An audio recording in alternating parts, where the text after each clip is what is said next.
Bismillahirrahmanirrahim. Assalamualaikum warahmatullahi wabarakatuh. Apa kabar pemirsa? Baik ya. Alhamdulillah, pertama-tama kita panjatkan puji syukur kehadirat Allah Subhanahu wa taala yang mana pada malam hari ini yang sangat cerah dan semangat ini kita bisa menyaksikan live streaming dari Orkes Keroncong Swastika yang tentunya tidak asing lagi bagi kita.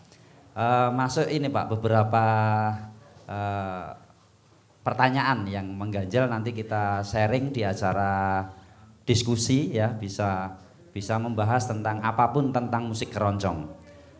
Perkenalkan, nama saya Fajar Efrilianto. Malam hari ini berlaku ditunjuk meskipun dadakan, ini tanpa persiapan sama sekali. Ini kami selaku moderator nanti akan membahas dan mewakili semua yang hadir di sini, boleh mengajukan pertanyaan-pertanyaan yang memang masih mengganjal bagi kita semuanya. Perkenalkan, untuk sebelah kanan saya ini narasumber kita yang tidak asing lagi. Beliau sudah sangat berkiprah di dunia musik keroncong, ini sudah sampai go internasional ya. Nanti kita bisa tanya-tanya beliau bagaimana nopo mawon nggih, acaranya bebas santai nggih. Untuk beliau Bapak Danis Sugianto SN, Sarjana Seni M.Hum.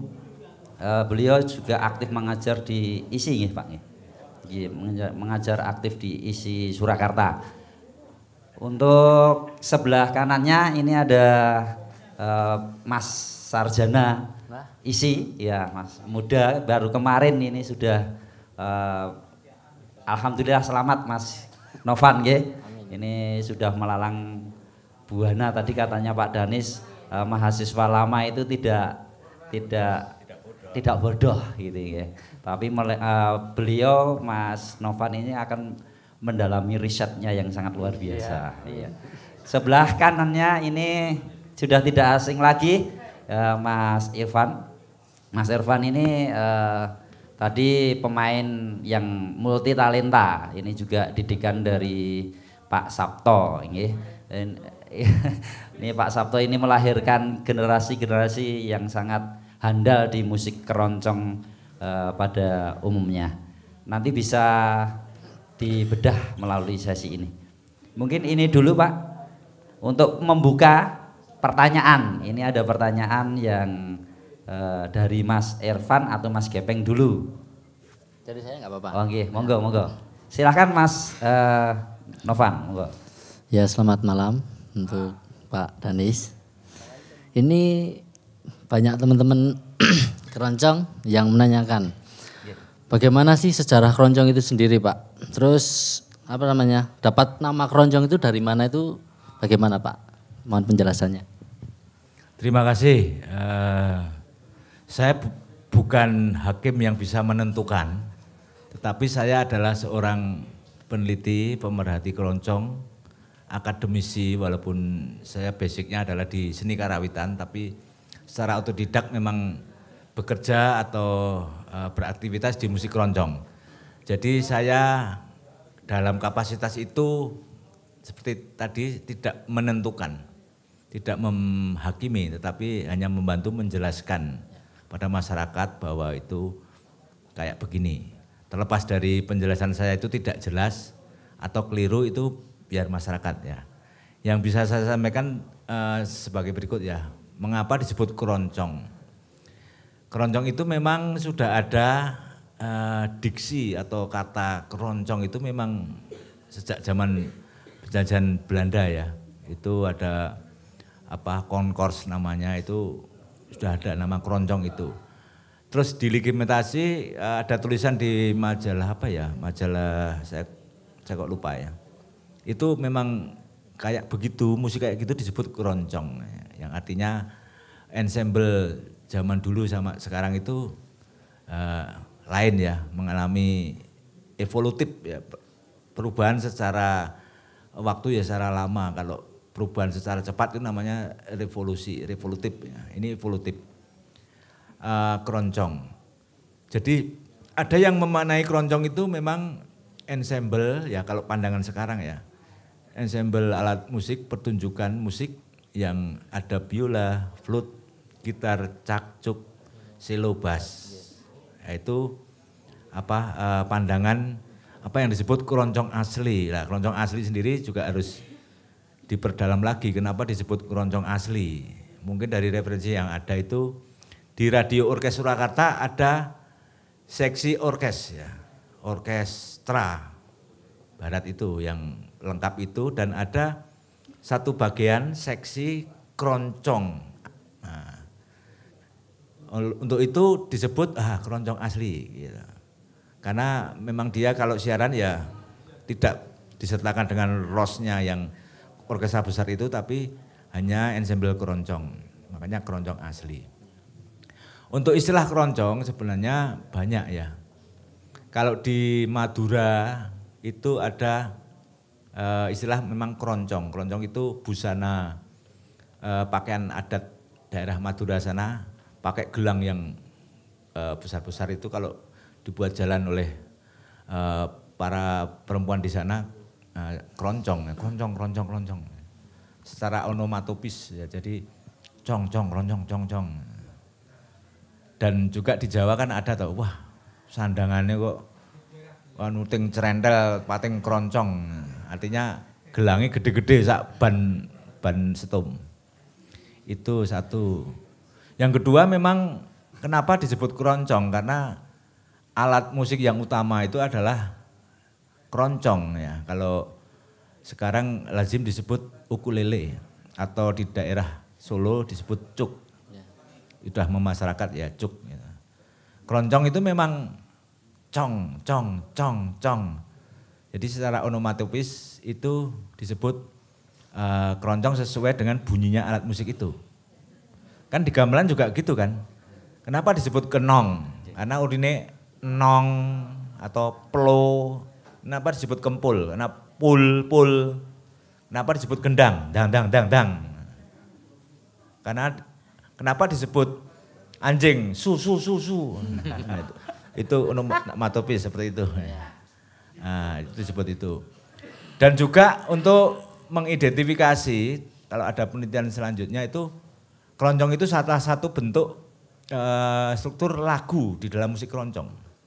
Kan seperti kita ketahui ada bentuk keroncong, ada bentuk langgam keroncong ya, atau langgam Jawa, stambul 1, stambul 2. Bahkan stambul 3 itu konon dikatakan itu menjadi keroncong, bukan stambul 3. Dan masing-masing bentuk itu juga punya identifikasi masing-masing ya. Di jumlah barnya, di progresi akordnya dan sebagainya. Nah, kadang-kadang orang umum menyebut keroncong itu yes pokoknya enek suara cuk, selo, cak. Atau bahkan sekarang ensemble apapun dikei cuk ya wis keroncong apa gitu ya. Keroncong rock, keroncong dangdut, congdut ya. Keroncong goyang. Ya, bahkan kalau di Sarean Bonoloyo itu malam Jumat itu ada keroncong, cong culing. Medeni. Nah, enggak, itu bercanda. Itu banyak sekali makna arti musik keroncong itu. Kalau kesejarahnya mungkin saya bisa menemukan hanya dirujuk seperti itu. Itu Mas Novan. Oke, Pak. Oke. Mungkin ada pertanyaan lagi dari Mas Ivan, Mas Irfan ya. Monggo Mas Irfan. Ini Pak, saya pernah dengar itu kata istilah pakem dalam musik keroncong itu seperti apa ya? Atau bentuk musiknya atau instrumennya atau gimana itu kata pakem? Ya, pertanyaan yang sederhana tapi mumet jawabnya. Pakem, konvensi itu kan ya dibuat manusia menurut peradaban, menurut kebiasaannya ya.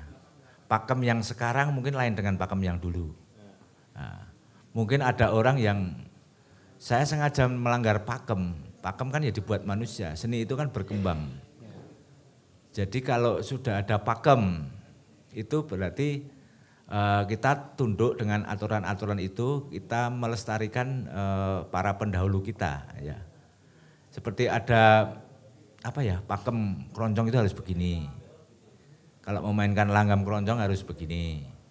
Kalau memainkan stambul harus begini. Kalau menyanyi keroncong harus begini. Kalau main gitar keroncong harus fillernya seperti ini, atau pemain viol, pemain flute dan sebagainya. Itu satu pakem itu memuat beberapa beban-beban aturan yang harus dilaksanakan.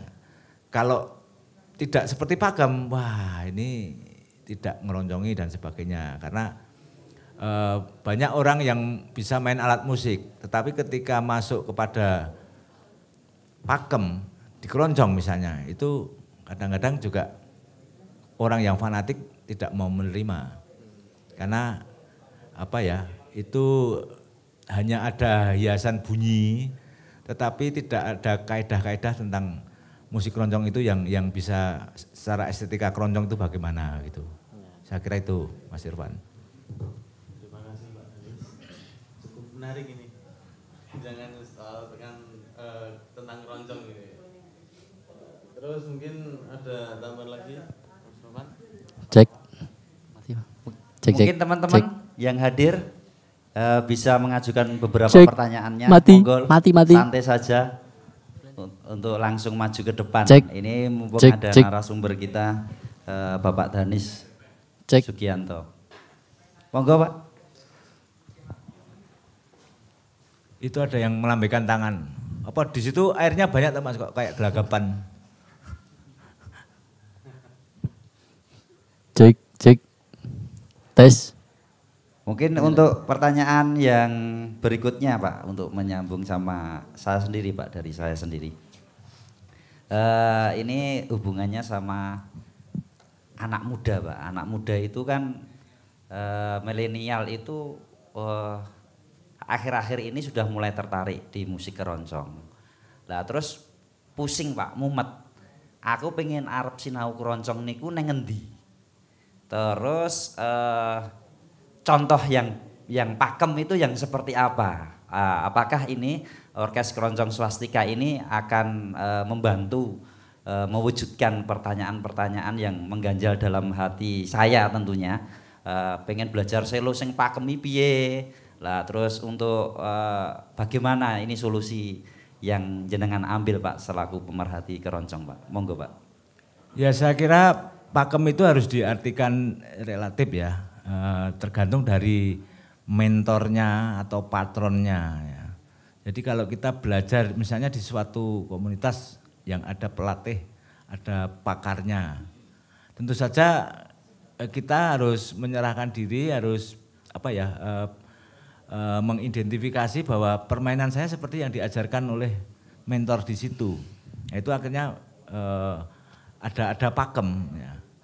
Sementara yang mentornya sendiri itu kan tidak begitu saja dapat bermain keroncong, tetapi dia kan ada alur generasi yang menyebabkan dia bisa bermain keroncong dan menyebarkan sesuai dengan apa yang dia terima, apa yang dia bisa, apa yang dia ngerti kan gitu.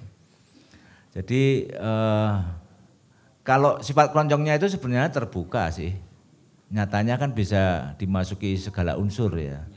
Tetapi bagi anak muda sekarang itu memang kecenderungannya belajar secara instan ya. Tidak mau berdarah-darah seperti simbah-simbah dulu ya.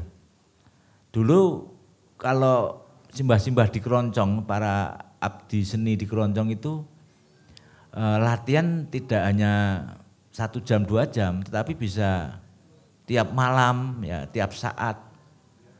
Dengan berjalan kaki atau ngepit sepeda ontel dan sebagainya. Bisa hanya mendengarkan siaran, mendatangi pentas langsung, atau belajar langsung kepada tokoh keroncong.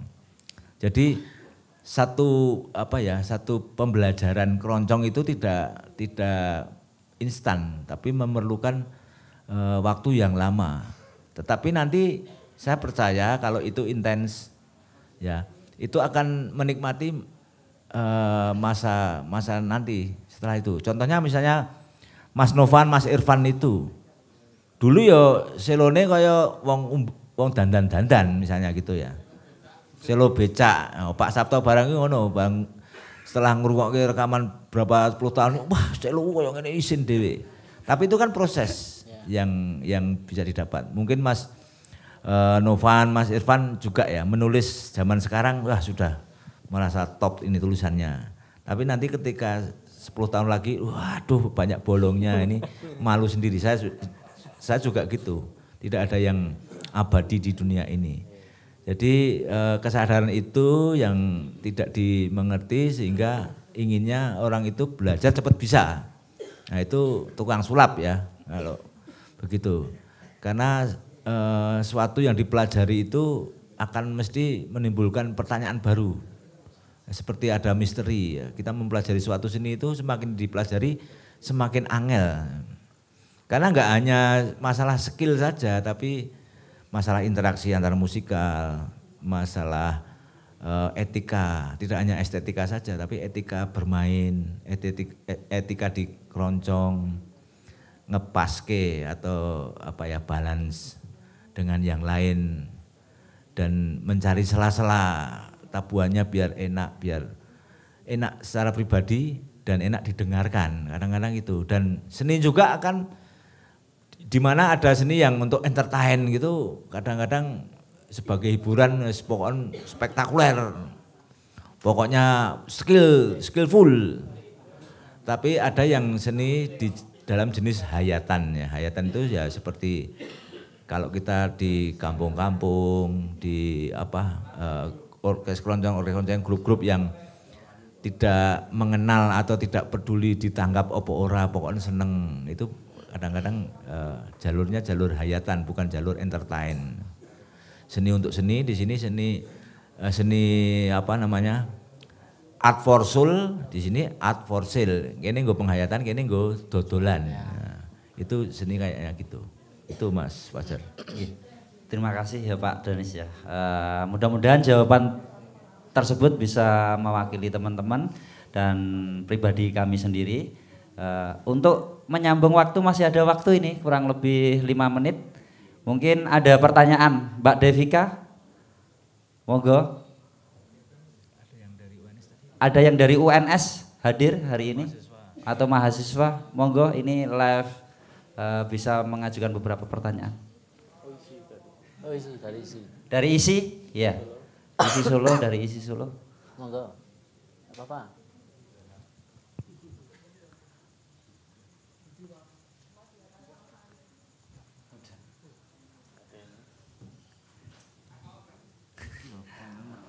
Mungkin ada lagi Mas Novan sama Mas Irfan.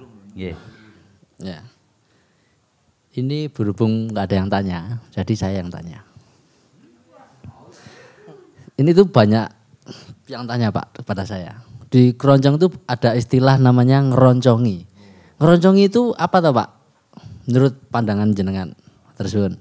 Oke, ngeroncongi tetap kata dasarnya keroncong ya. Ya keroncong. Nah, itu satu sifat keindahan yang tertinggi. Wong nek apa namanya main jazz dengan bagus, wah jazzy banget, wah poppy banget. Nah, keroncongi apa ya keroncongi, lucu, yang ngeroncongi. Jadi ngeroncongi itu satu proses tahap pencapaian estetika yang paling ideal. Pemain viol dia bisa klasik, main klasik, main apa gitu bisa. Tapi ketika masuk ke keroncong itu ada pagar, ada estetika yang orang lain penikmat keroncong itu fillernya atau tekniknya atau apapun lah ya itu wah violanmu ngeroncongi banget.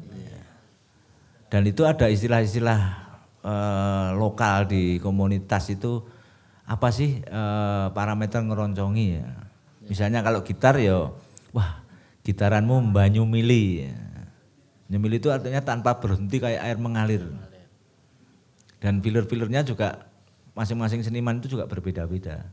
Untuk flute itu wah flute nyendaren banget. Nah, nyendaren itu kan apa namanya diambil dari apa burung dara itu yang ada alat di bawah itu, sawangan itu konstan, merdu, apa namanya menggetarkan jiwa gitu. Itu nyendaren. Kalau biola itu wah piulane nggelali. Itu sudah panca indera musik itu kan sebenarnya auditif ya. Tetapi tidak ada lagi kata-kata yang mampu menjelaskan di ranah auditif. Sehingga terpaksa mengambil di ranah panca indera yang lain. Wah, piulane nggelali. Gelali kan gulali ya. Apa namanya? Kembang gula. Itu kan perasa, ya. Perasa dan lengket. Artinya di pencirian atau pencanderaan auditif itu enggak ada lagi kata-kata akhirnya nggelali. Jadi manis, lengket seperti kembang gula. Kalau untuk vokal juga gitu, wah suaranya harum loh. Ini suara apa kembang ini?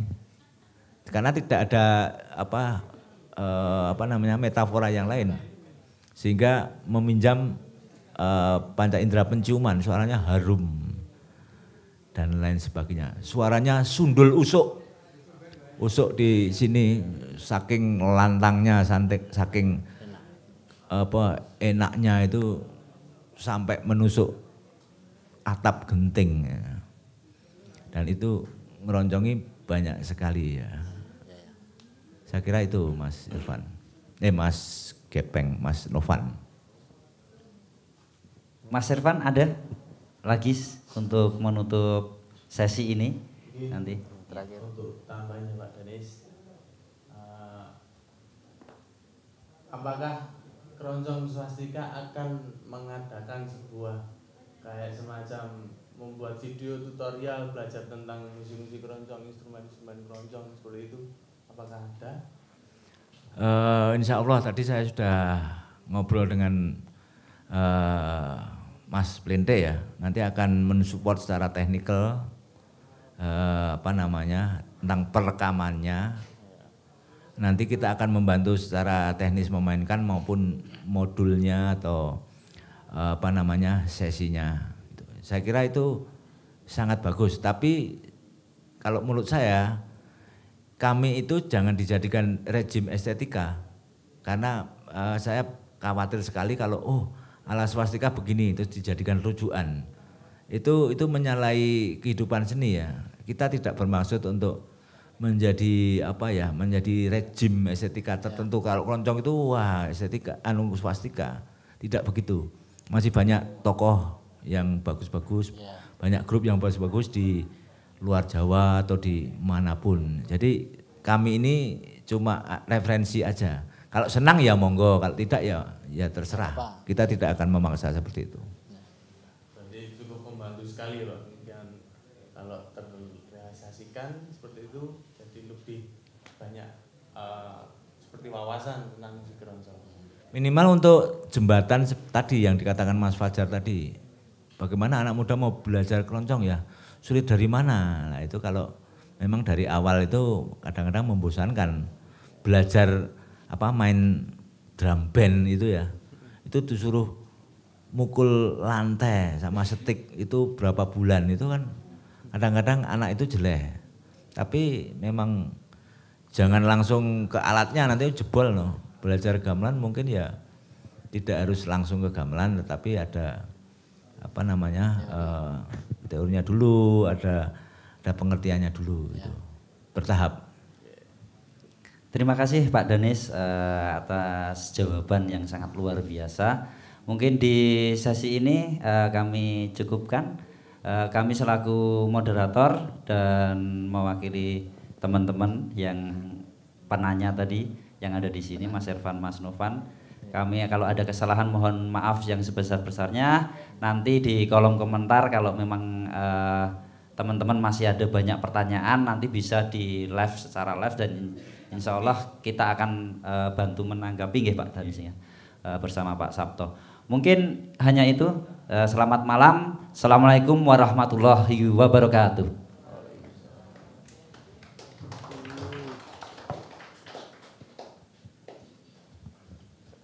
Selamat malam. Formasi.